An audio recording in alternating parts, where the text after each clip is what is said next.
Welcome back to Steelers Latest, your daily spot for all news and information related to your Pittsburgh Steelers. Remember to like and subscribe to the channel if you enjoy the content to stay up to date with everything Steelers. But let's get rolling. As Jalen Ramsey, we've heard the rumors kind of all summer long. They've really heated up last week. Over the weekend, died down a little bit. Now Mark Taboli went on 93.7 The Fan and talked about how the Steelers are talking with the Dolphins and really listening to what it would take to get a deal done for someone like Jalen Ramsey. The biggest thing right now that's being discussed in the media world is his contract and if the Steelers would be interested in adding someone that just signed a 3-year, $72.3 million extension. That is a lot of money to take on. The good news is the Steelers do have an out next offseason. No money is guaranteed after this year. So if you brought him in for this year alone and then released him at the end of next year, or if he impresses, let him stay. Why not? It fits the Steelers' mentality of paying absorbent amounts of money to the defensive side of the ball. That's how we've been operating for the past couple seasons now. We spend all our money on the defensive side now. The offensive side did get a little bit of money thrown their way this year with DK Metcalf, but kind of made sense adding someone like Jalen Ramsey just with how the Steelers operate as an organization. And another thing that was talked about is questioning on where he could play for the Steelers. Literally any position, not any position, but any quarterback position, any secondary position, I'd be fine having Jalen Ramsey play. He's better, I would say, than all our cornerbacks. He can be cornerback one over Joey Porter Jr. If we're really that diehard with Joey Porter Jr., you can keep him at one and move Ramsey to the other side and then play him outside. Why not? He's lanky. He's physical. He's got speed. He's everything you want in an outside corner. He's been so great throughout his career so far. I don't see it really coming to an end soon for Jalen Ramsey. Where with Darius Slay, it's definitely more of a question mark because of the age, if he can still continue to operate at such a high level. Let's move on to the offensive side of the ball, though, with an Aaron Rodgers update. I felt like we haven't talked about Rodgers in a little bit, so I had to get his name in here. And we're just going to cover everything surrounding quarterback one. He's the biggest story maker in Pittsburgh right now. A lot of media coverage goes towards Aaron Rodgers on the Steelers and how he's going to perform in the black and yellow. But the biggest news that I got surrounding him so as of recent is he's been putting in extra work after practice, and that's something we really like to see from our quarterback this year. I mean, I don't say of the future because it's definitely probably a 1-year stop for Aaron Rodgers.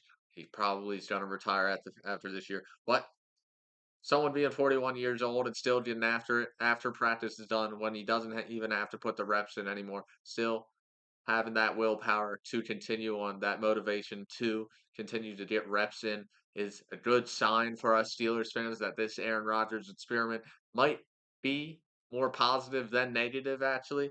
He hasn't really ruffled any feathers yet in the Steelers building. I know he's only been here a couple weeks now, but it's still always nice to see that everyone seems to be getting along, and he's doing everything right on and off the field as he also continues to mentor Will Howard as that relationship continues to blossom. I saw a report of some keyboard warrior on writing up an article about how this him mentoring Will Howard could go bad. Like he was like the best case scenario is that Aaron Rodgers and Will Howard get along very much, and Will Howard's able to pick the brain of a Super Bowl champion, 4-time MVP. And the worst case scenario is Will Howard starts being and getting up to shenanigans like Rodgers calls in fury in the media, like Aaron Rodgers does. And who really cares if Will Howard becomes a great quarterback because Aaron Rodgers is there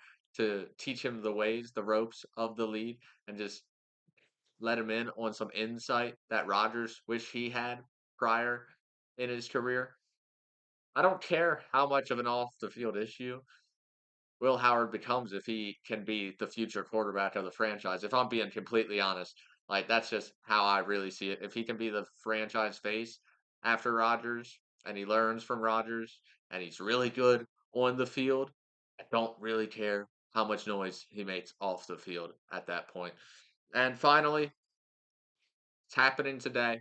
Probably what while you're watching this video or after you're watching this video before you watch this video, Aaron Rodgers has is on the Pat McAfee show. So I'm gonna tune in for that. If you want to tune in for that, we could get some solid insight on what Aaron Rodgers is his whole plan is, why he came to Pittsburgh.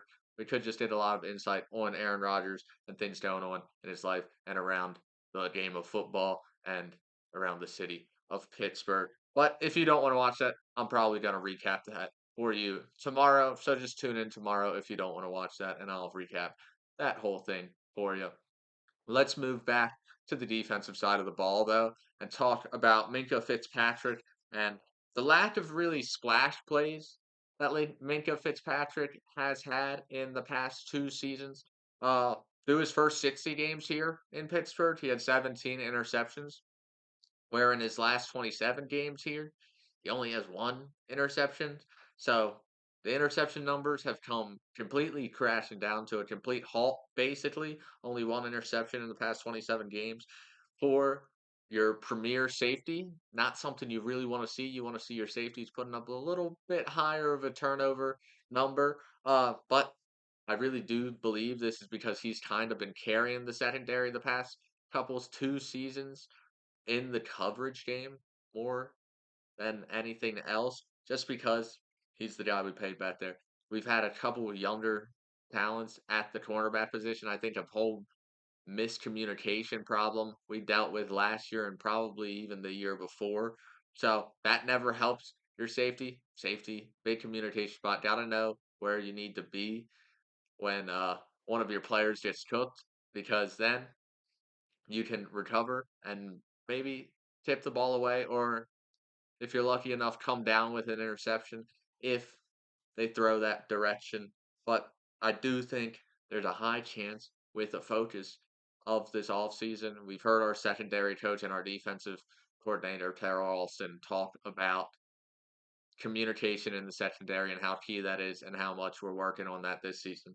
I think we also brought in enough talent in the secondary for other players to be reliable and shut down their receiver for a little bit of time, which will allow Minko to maybe get more targets in his direction finally, because quarterbacks have been avoiding him, and I'd avoid him too. That's why the interception numbers really have come down a lot. So I think if you have other studs out there in the secondary with him, eventually the quarterbacks will have to test him, and that number should go up if Darius Slay can provide that number two cornerback level of play that we are looking for this season. Let's move on though to a breakout watch. I got 5 players. I got a top 5 of players that we should watch out for breakout. Starting at number 5, Caleb Johnson. I know, rookie. Easy pick right here though. Instant impact rookie. I really do believe this. He fits the Steelers mold at running back. We want to be ground and pound. We want to run it down your throats. Caleb Johnson's the guy to do that. He did that for Iowa. Teams were selling out for the run. He was still able to get the job done. So I think he could challenge for the number 1 position. Probably through at like the halfway point of the season. I think he could take over as the number 1 running back for our team. Number 4, though, moving on. Peyton Wilson had a great first year at middle linebacker for us. I think the development only is going to continue to grow. I think the splash plays are going to be higher up this year. He forced a couple turnovers this last season. I think that number's going to go up even more, especially with the Steelers' focus on turnovers. It seems like our defensive coordinator is instilling that mentality in our players. So I think that number will go up for him. Also, he has a great partner in crime in the middle with Patrick Queen. So all the pressure really isn't on Peyton Wilson just yet, because you do have the number 1 middle linebacker with Patrick Queen. That allows Peyton Wilson to play a little more loose, a little more comfortable in his shoes out there. And I think he's going to have a fantastic season for us, our Steelers. Once again, number 3, Nick Herbig. He is not the starter, of course, but I think his reps are really going to significantly increase this year. We're going to see a whole lot more of him and Alex Highsmith rotating, I believe, this year, just because Highsmith dealt with that injury last year, slowly getting more back into the game. And Herbig, when Highsmith dealt with that injury, really balled out.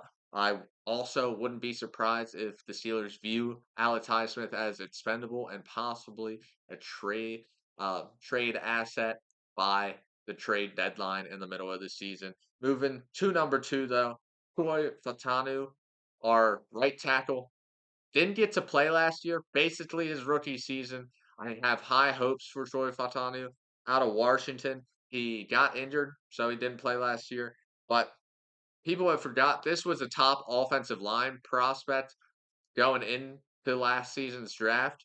So I really do believe he's going to be a phenomenal addition to the Steelers' offensive line room by the beginning of the season. I think we're going to see the impact this guy has. I think he's going to be way better than Broderick Jones. I think we could see them switch in the season where Fatanu moves to left tackle, the blind side tackle, and Broderick Jones moves back to his right tackle position just because the left tackle is way more of a key position where as the right tackle, you can see the pressure coming that way.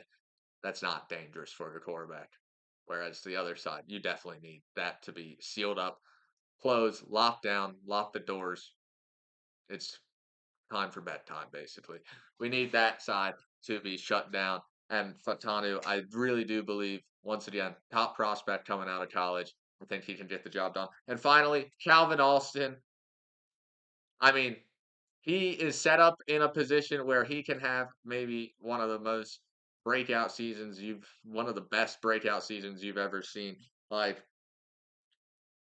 if we're gonna compete, he's gonna have a great year. Like, if we are competing by the end of the year for a playoff position to win playoff games, that means Calvin Austin has really stepped up his game this year. He is right now slotted as the number two receiver. I really think the numbers could even be better at the slot position, but he has the best opportunity on this team right now to be that breakout star in the next season in 2025. If we are a successful team, I do believe Calvin Austin in his wide receiver two position will have a great breakout season. But that is it from Steelers Latest.